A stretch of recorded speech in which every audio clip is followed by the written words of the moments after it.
Futsal League, le MAG. Messieurs Alexov, messieurs Gosselin, bonsoir. Bonsoir. Nous allons commencer tout d'abord par analyser le match qui opposait Carrosserie Payen à Novalis Debout. Un match qui, on le rappelle, s'est terminé par un score de parité, 13 buts à 13. Pour l'arbitre, il s'agissait d'un match équilibré, avec un peu d'engagement pourtant, mais au final, un match agréable à regarder et à arbitrer. Qu'avez-vous pensé de ce match, monsieur Alexov? Donc j'ai pu analyser ce match, donc en effet c'était une rencontre très serrée, donc qui opposait les 4e contre le 6e au classement, donc c'est une rencontre pour le maintien en national. Sinon au niveau de l'analyse, Carrosserie Payen a très bien débuté la rencontre, mais malheureusement je pense que la détermination de Novalis a fait la différence et a permis de rattraper directement leur retard tout au long du match. Mais écoutez, très bonne analyse, monsieur Alexov. On va continuer si Simon peut-être a un mot à dire sur ce match. Non, j'aimerais tout simplement souligner la performance de Christopher de Carrosserie Payen avec ses 5 buts. Une belle prestation de sa part dans l'ensemble. En face, nous avons Maxime Lefebvre et Vincent Capron qui ont essayé de lui répondre. Qui ont fait leur match, oui, tout à fait. Non, un match très équilibré dans l'ensemble. Très beau match, oui.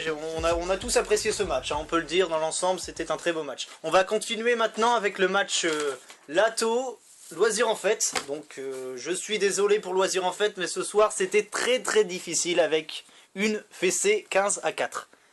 15 à 4, un match vraiment déséquilibré dans l'ensemble. Hein. Oui, en effet. Pourtant, le classement du 2e contre le 3e ne reflète pas le score. Pour Loisir en Fête, on peut dire que c'est la descente aux enfers, puisque la semaine dernière, ils étaient premiers. Et là, ils sont retombés 3e, et je pense qu'avec cette défaite, ils redescendront. Donc j'espère que pour la dernière journée, ils pourront se ressaisir, parce que quand même, 15 à 4, je pense que ça fait une belle correction. Et pourtant, ces dernières journées, avec la présence d'Adrien Cura, ils avaient redressé la barre, j'ai envie de dire, Simon. Oui, mais malheureusement, Adrien, après sa belle première prestation avec les Loisirs en Fête, est retombé dans son anonymat, si je peux me permettre, bien sûr. Par contre, en face, nous avons encore eu un grand Clément de la Toro, avec ses 6 buts, qui lui permettent de rentrer à la 2e place du classement national. 2e place pour Clément. Écoutez, Clément, bravo. Nous allons continuer maintenant avec le match Café de la Mairie de Bailleul, donc opposé ce soir à l'USB. US Boiry. Café de la Mairie de Bailleul, eh bien, continue sur leur lancée. Vraiment de très belles performances avec vraiment une large victoire 16 à 2. Hein, avec notamment la présence de Grégory Kubaki et ses 8 buts. Oula, oui, quand même, Grégory Kubaki, l'attaquant du Café de Mairie de Bailleul. Donc on aurait pu croire aussi à une surprise du USB, puisque la semaine dernière, ils avaient gagné contre Loisir en Fête, alors qu'ils étaient premiers et eux derniers. Mais bon, malheureusement, la surprise ne s'est pas rééditée et ils ont pris vraiment une belle correction aussi de 16 à 2, il me semble. Donc, Tout à fait. On va maintenant, mes amis, analyser le classement de la nationale. Alors, on va tout d'abord commencer par le classement des buteurs. En première place, Greg Kubaki avec ses 24 buts. Greg Kubaki qui a fait Mairie de Bailleul. À la seconde place, Clément qui se rapproche tout doucement avec 22 buts. Adrien Cura des Loisirs en Fête, malgré ses 2 dernières mauvaises prestations, on est à 13 buts. Ludo de Café Mairie de Bailleul avec 9 buts. Bien, monsieur Gosselin, je vous remercie. Maintenant, nous allons continuer avec le classement de la nationale, s'il vous plaît. Le classement national, en première place, Café Mairie de Bailleul avec 16 points. Suivi de la Tau, 2e place avec 13 points. Loisirs en Fête, Novalis, USB, 3e, 4e et 5e respectivement. Et Carrosserie Payen en dernière place avec 5 points. Merci Simon. Nous passons maintenant à la Ligue 2. Le Variété Club Artois recevait la Boulangerie Morgane. Une victoire à la clé pour le Variété, 12 à 10. Avec notamment un Yvon Verstraat en grande forme. 6 buts pour Yvon. Oui, donc c'est une opposition entre deux équipes. Donc l'équipe qui gagnait avait un pied directement en Ligue 1. Donc, et 4 orteils, j'ai envie de dire. Oui. Donc c'était une rencontre vraiment très tendue entre les deux équipes. Mais Variété, grâce à son expérience et sa qualité, ont gagné le match justement 12 à 10. Victoire de la Variété, pourtant Boulangerie Morgane avec un grand Michel hier soir. Michel qui a marqué 4 buts, ce qui lui permet d'arriver à la 2e place du classement des buteurs de Ligue 2. Michel se rapproche tout doucement de Manu Degrave. Et si Michel nous écoute, excusez-moi monsieur Simon Gosselin, je vous en prie. Si Michel nous écoute, je tiens à lui signaler que des recruteurs ont observé ses performances et qu'ils sont sur ses rangs actuellement. Donc Michel, continue sur ça et tu seras recruté pour un grand club. Et en face, Yvon a tenté de lui répondre. Yvon, comme à son habitude, à chaque match, il a été très performant. Tout à fait. On continue maintenant avec Hénin City face à Morales. Morales qui l'emporte sur le fil 8-7.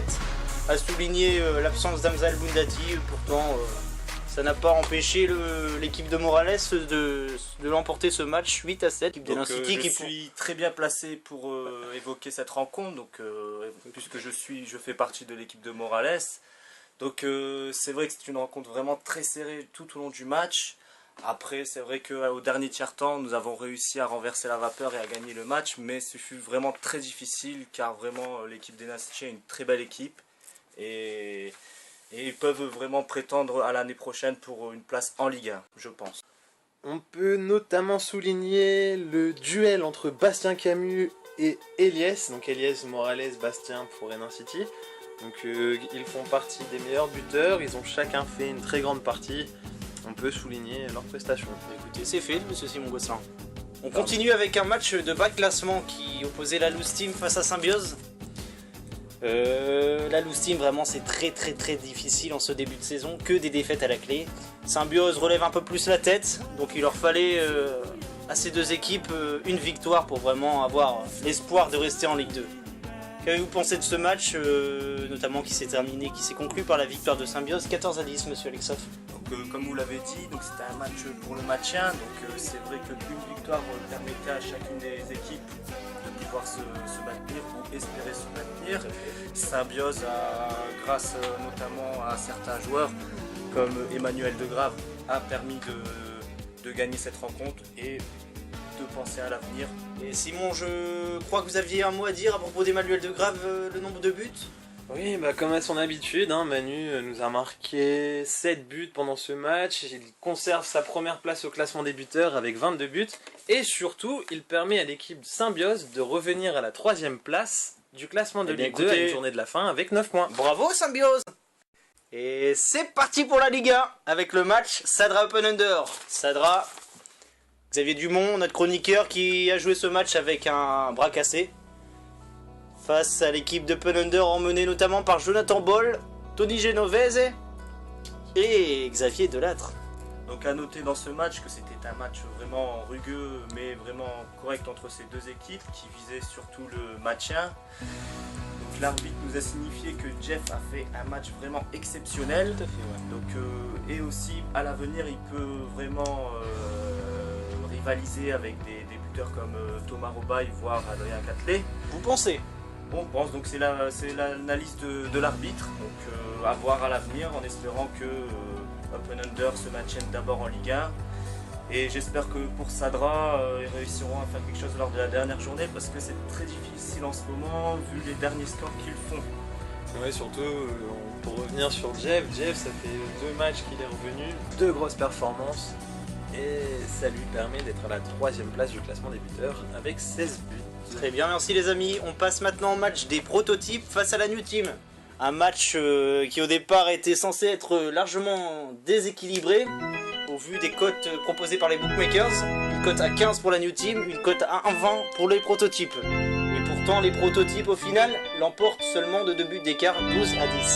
Oui, en effet, c'était une opposition entre le premier de ce groupe et le dernier de ce groupe. Donc on voyait vraiment une catastrophe pour la New Team. Mais la New Team a vraiment répondu présent lors de cette rencontre, notamment lors du premier tiers-temps et du dernier tiers-temps, car ils ont vraiment dominé ces deux tiers-temps. C'est vraiment le deuxième tiers-temps qui a fait la différence grâce à notamment Thomas Robaille. Oui, donc je pense que la cote s'explique par la mauvaise prestation de la New Team sur le match de la semaine dernière où ils se sont pris une sacrée branlée. Quand même là on a une cote à 15 Simon. Ouais, je sais bien, mais ils se sont peut-être remis en cause cette semaine, ce qui leur a permis de revenir dans cette ligue. Mais en face, il y avait encore un grand Thomas Robaille, comme à son habitude. Thomas Robaille qui nous a marqué 7-8 buts. Wow, Thomas Robaille, il est fort! On peut également souligner le classement des prototypes, classement exceptionnel, 4 victoires, largement en tête.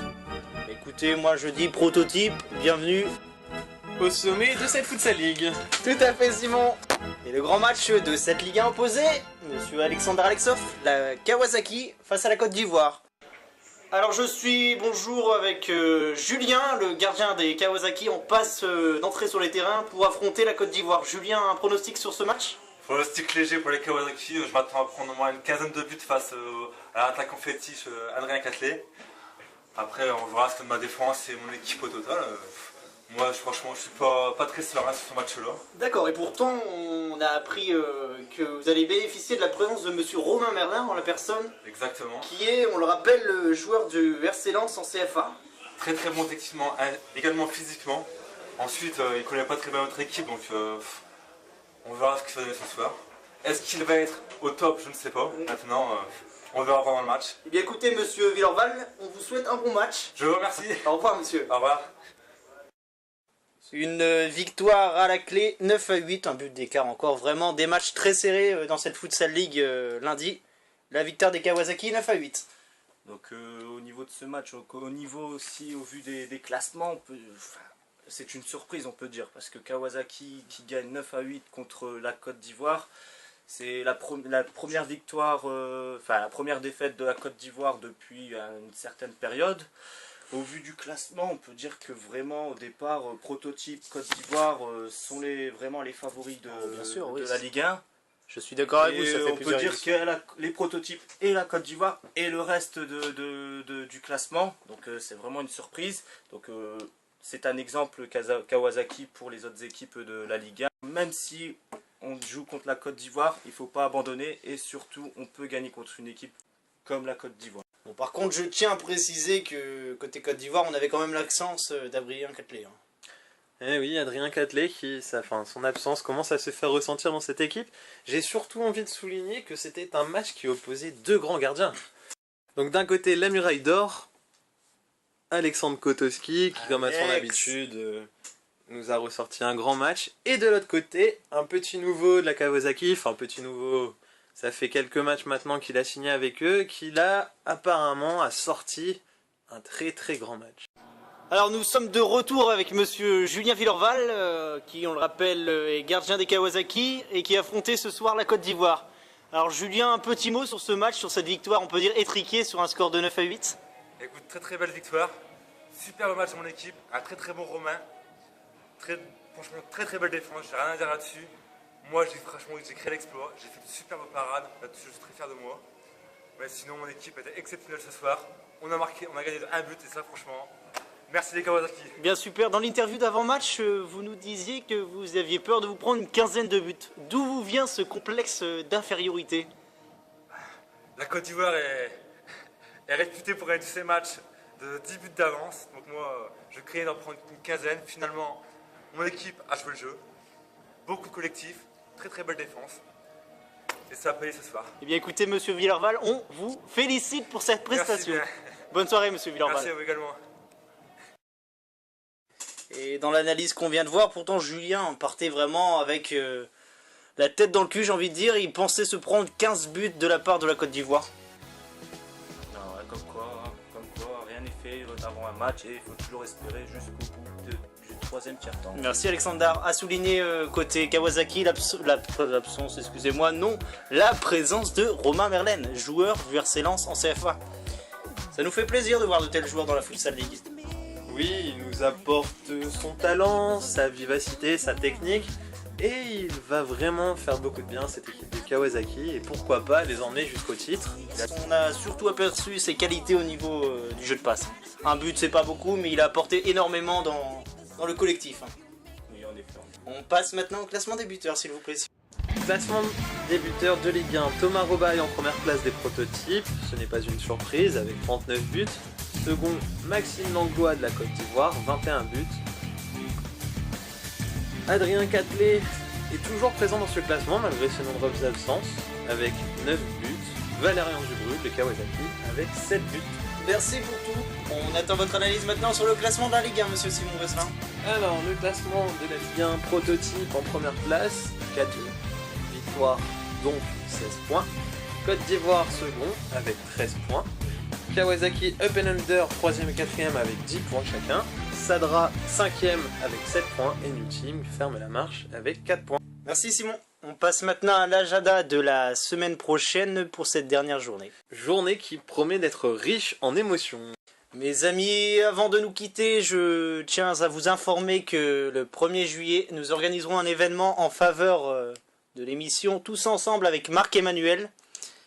Actuellement, Marc-Emmanuel cherche à aider une famille de Mareuil. Nous organiserons donc un événement pour leur apporter des fonds et l'aider dans leur démarche. Et à la semaine prochaine mes amis, pour un nouveau mag. Au revoir. Salut. Au revoir.